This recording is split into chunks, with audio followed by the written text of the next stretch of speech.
उत्तर भारत के एक सुदूर गांव धनपुर में बिजली अब तक नहीं पहुंची थी। गांव वाले लालटेन या दियों के सहारे रात काटते थे। गांव के पास एक पुराना बिजली घर था, पर सालों से बंद पड़ा था।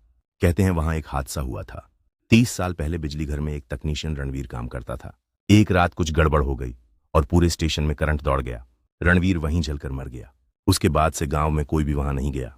साल 2023 शहर से एक इंजीनियरिंग छात्र नील अपने प्रोजेक्ट के लिए गांव पहुंचा। उसे एक पुरानी बिजली व्यवस्था पर रिसर्च करनी थी। गांव के मुखिया ने उसे पुराना बिजली घर दिखाया। जाना है तो जा, पर सूरज डूबने से पहले वापस आ जाना। नील ने हंसते हुए जवाब दिया, मैं भूत प्रेत नहीं मानता अंकल। नील ने बिजली घर की टूटी फूटी इमारत में कदम रखा। दीवारें सीलन से भरी थीं, पुरानी वायरिंग जर्जर हो चुकी थी। लेकिन सबसे अजीब बात, एक बत्ती टिमटिमा रही थी। ये तो अंधेरा होने के बाद जलती है। उसने कैमरे पर रिकॉर्ड करना शुरू किया। तभी एक आवाज आई, जैसे कोई सीढ़ियों से नीचे उतर रहा हो। थक थक थक। नील को एक अलमारी मिली। उसने खोलकर देखा, पुराने दस्तावेज और रणवीर की डायरी। नील हंसा। अचानक उसकी टॉर्च झपकने लगी, फिर बंद। बाहर अंधेरा हो चुका था। उसी बत्ती के नीचे से कोई परछाई गुजरी। नील चौंका। उसने जोर से पुकारा, कौन है? कोई जवाब नहीं आया। बिजली घर के नीचे एक तहखाना था। उसका दरवाजा जंग लगा हुआ था, लेकिन खुला।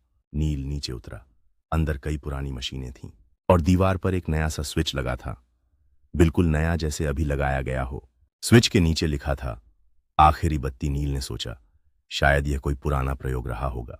चलो एक बार स्विच ऑन करते हैं। उसने स्विच दबाया और पूरी इमारत कांप उठी।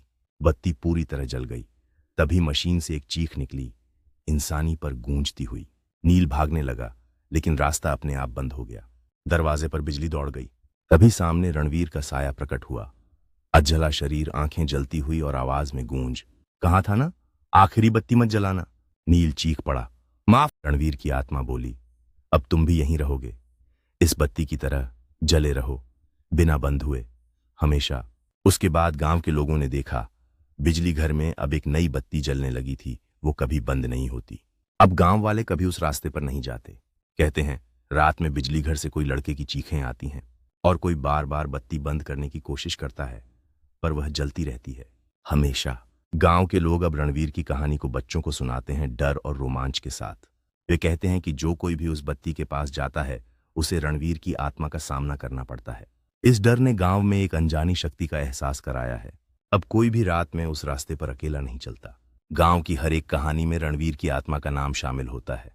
तभी से वह बत्ती केवल एक प्रकाश नहीं, बल्कि एक चेतावनी बन गई है। गांव वाले मानते हैं कि रणवीर की आत्मा तब तक जलेगी जब तक कोई उसकी कहानी नहीं सुनाए।